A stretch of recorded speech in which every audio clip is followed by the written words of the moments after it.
नमस्कार, मैं साक्षी और आपने देखना शुरू कर दिया है द प्रिंट लाइन्स। आइए एक नजर डालते हैं अब तक की 5 बड़ी खबरों पे।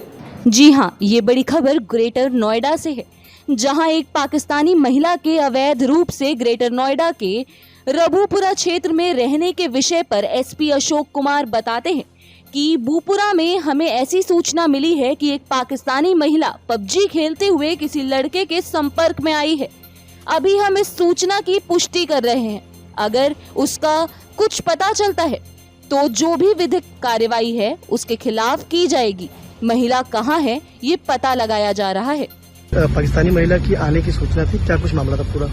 रबूपुरा में ऐसी सूचना मिली है, महिला है जो पाकिस्तान की बताई जा रही है, पबजी खेलते हुए किसी लड़के के संपर्क में आई है और अभी सूचना की हम लोग पुष्टि कर रहे हैं। अगर इसका कोई पता लगता है तो जो भी विधिक कार्रवाई है वो उसके विरुद्ध की जाएगी। सर, जिसके पास वो आई थी उसे क्या कुछ बैकग्राउंड है, क्या करता था वो, कितनी दिन से थी यहाँ पे? वहीं का एक लड़का है जिसका कोई लोकल ही एक परचून की दुकान पे काम करता है। इसका सत्यापन किया जा रहा है कि महिला कहाँ है, पता लगा। सर, जो कितनी दिन से थी महिला यहाँ पे? अभी पता नहीं है, जब मिलेगी तब बता पाएंगे। केंद्रीय मंत्री पीयूष गोयल कहते हैं कि टमाटर एकमात्र वस्तु है जिसके दाम हफ्ते भर में बढ़े हैं।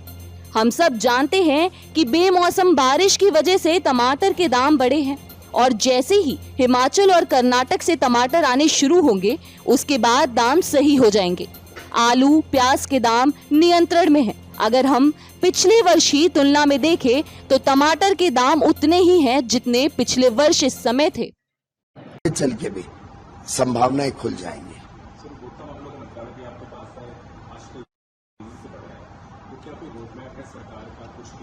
ऐसा है कि इसको पूरे परिप्रेक्ष्य में देखना चाहिए।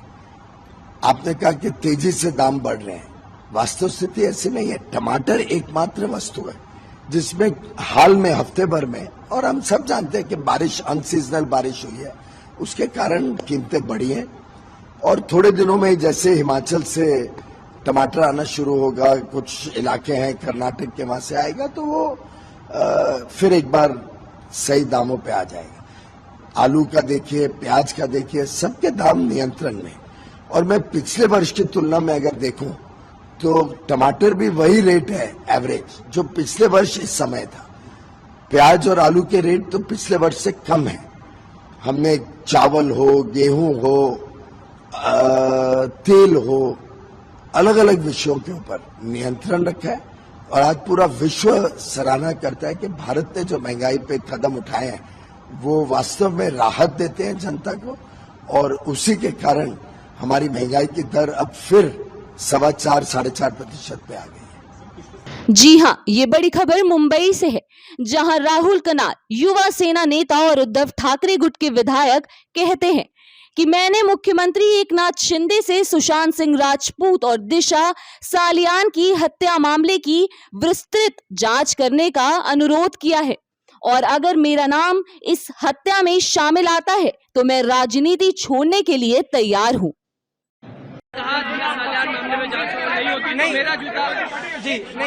मैंने सिर्फ हमारे ऑनरेबल सीएम साहब से रिक्वेस्ट की। क्या कुछ लोगों ने कहा, बहुत बार बोलते रहे हैं, क्या राहुल कनल इसलिए शिंदे साहब के यहाँ गया है क्योंकि दिशा सालियान और सुशांत सिंह राजपूत की तहकीकात शुरू हुई है। उसी के कारण मैंने सीएम साहब से रिक्वेस्ट की, क्या प्लीज इसमें डिटेल जांच की जाए और जो लोग ऐसा बोलते हैं उसको जांच के तौर से जवाब दिया जाए और अगर उसमें मेरा कहाँ पे भी अगर नाम भी आता है तो मैं पॉलिटिक्स छोड़ के उनका जूता खाने तैयार हूँ। जी हाँ, ये बड़ी खबर इंदौर से है, जहां अनग चितौरा की माता श्रद्धा चितौरा कहती हैं कि अभी अनग 4 साल का हो गया है और इसने 3 साल 11 महीने की उम्र में रिकॉर्ड बना लिया था। इसने 10 करोड़ तक के नंबर पढ़कर उनमें बड़े छोटे की तुलना करने का रिकॉर्ड बनाया है। हमने फरवरी 2023 में इसको सिखाना शुरू कर दिया था। अब वो हो गया है 4 इयर्स का और इसने रिकॉर्ड बना लिया था 3 साल 11 महीने की एज में। इसने बनाया कंपैरिजन 10 डिजिट 10 करोड़ नंबर तक के नंबर्स रीड करके उसको कंपेयर करना कि कौन सा बड़ा है कौन सा छोटा है, वो कंपैरिजन का इसने रिकॉर्ड बनाया है। हमने 100 नंबर लिए थे, 50 नंबर्स का कंपैरिजन था, मतलब 50 का डबल हो गया 100, तो इसने 5 मिनट्स लिए, 20 सेकंड्स में इसने रिकॉर्ड बनाया, 5 मिनट्स 20 सेकंड्स। ये कौन सी संस्था है जिसने सर्टिफिकेट किया है? World wide books of record ने इसको रिकॉग्नाइज मतलब सर्टिफाइड किया है।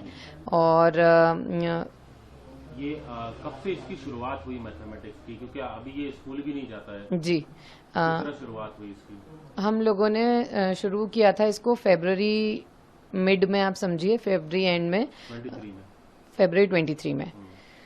उसके पहले जो नॉर्मली बच्चे को सिखाया जाता है 1 to 10, 1 to 20 काउंटिंग, ये वो सब सिखाया। फिर इसको धीरे धीरे समझ में आने लग गया, ये 1 to 100 यूजुअली बोलने लग गया, मतलब मुझे बहुत मेहनत नहीं करनी पड़ी 1 to 100 इसको करवाने में। और उसके बाद से फिर हमने 100 जैसे इसने रिकॉग्नाइज करना शुरू किया, तो फिर हम लोगों ने थाउजेंड्स, फिर लैक्स और फिर करोड़ की रीडिंग ली इसकी।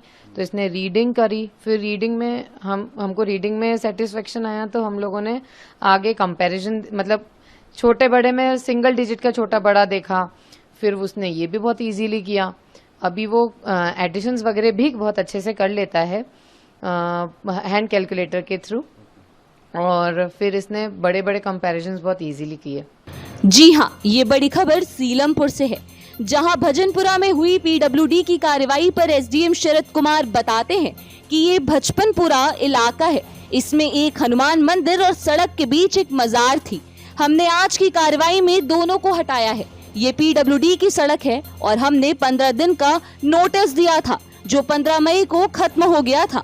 इस पर कार्रवाई न होने पर जिला उत्तर पूर्व की तरफ से हमने ये कार्रवाई की है। ये भजनपुरा एरिया है जो कि डिस्ट्रिक्ट नॉर्थ ईस्ट का एक पार्ट है। इसमें 2 क्षेत्र था, एक हनुमान मंदिर था और दूसरा रोड के ही बीच में भजनपुरा चौराहे पे एक मजार था। इन दोनों को ही आज के कार्यक्रम में रिमूव किया गया यहाँ से। क्या कोई नोटिस वगैरह भी दिया गया था इनको इससे पहले? हाँ, पीडब्ल्यूडी का रोड है, पीडब्ल्यूडी की तरफ से इसको 15 दिन का नोटिस दिया गया था, जो कि 15 मई को खत्म हो गया था।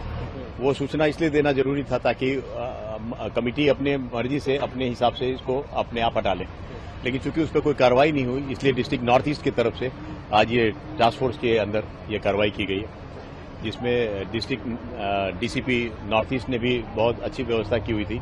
पीडब्ल्यूडी के लोग थे और डीएम नॉर्थ ईस्ट के नेतृत्व में ये सारा कुछ हुआ है। तो डेमोलिशन से पीडब्ल्यूडी तरफ से किया जा रहा है, राज्य पीडब्ल्यूडी का रोड है उसको खत्म, उसको उसमें जो इंक्रोचमेंट था उसका रिमूवल डिस्ट्रिक्ट टास्क फोर्स की तरफ से किया जाए, district north east revenue department के डिस्ट्रिक्ट नॉर्थ ईस्ट की तरफ से। और सर अभी क्या स्टेटस है डेमोलिशन का, कहाँ तक पहुंचा है डेमोलिशन? अभी आप देख रहे होंगे कि ये डेमोलिशन दोनों तरफ का कंप्लीट हो चुका है।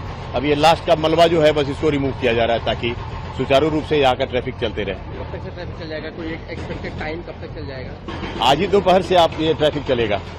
आप बाजार की तरफ देखेंगे, उसमें हमने व्यवस्था कर दी है कि आरसीसी आज ही उसमें डालेगा और हम इंश्योर करेंगे कि दोपहर या शाम तक आज उसमें ट्रैफिक चलने लगे।